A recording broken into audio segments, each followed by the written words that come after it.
ఇప్పుడు బిర్యానీ అనేది ఒక non veg food item. So, ఇది వాళ్ళ ప్రిపరేషన్ ఎలా ఉంది? వాళ్ళు వాడిన మటన్ కానీ, చికెన్ కానీ సో, అందరూ దాన్ని మటన్ బిర్యానీ అంటున్నారు. ఆ మటన్‌ని వాళ్ళు ఏవైనా స్టోరేజ్‌లో ఏవైనా పొరపాటు జరిగిందా?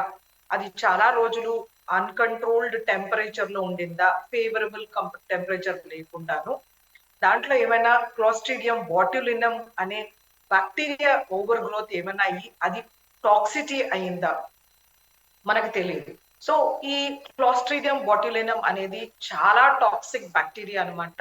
సో, దీని టాక్సిటీ మనము వితిన్ 1-12 అవర్స్ లోపలనే మనము ఫేటల్ డెత్ అనేది కనబడుతుందన్నమాట.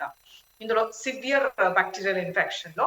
సో, ఇది మెకానిజం ఏంటంటే ఇందులో న్యూరోటాక్సిన్స్ ప్రొడ్యూస్ అవుతాయన్నమాట.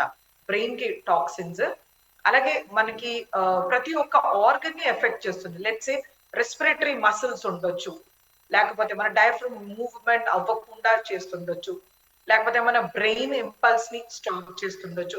సో, ఇది సివియర్ ఇన్ఫెక్షన్ వలన వాళ్ళకి డీహైడ్రేషన్, వాంతులు, విరోచనాలు అవ్వడము, సడెన్ లాస్ ఆఫ్ బాడీలోంచి సోడియం, పొటాషియం అనేది బయటికి వెళ్ళిపోవడము, వాటర్ బయటికి వచ్చేయడము, వాళ్ళు సడెన్‌గా షాక్‌లోకి వెళ్ళడం కానీ, దాంతో పాటు ఈ టాక్సిన్స్ మెల్లిమెల్లిగా నర్వస్ సిస్టమ్‌ని అటాక్ చేయడము, ఈ అన్ని కారణాల వలన వాళ్ళు చనిపోయి ఉండొచ్చు అని మనం ఒకటి అనుకోవచ్చు.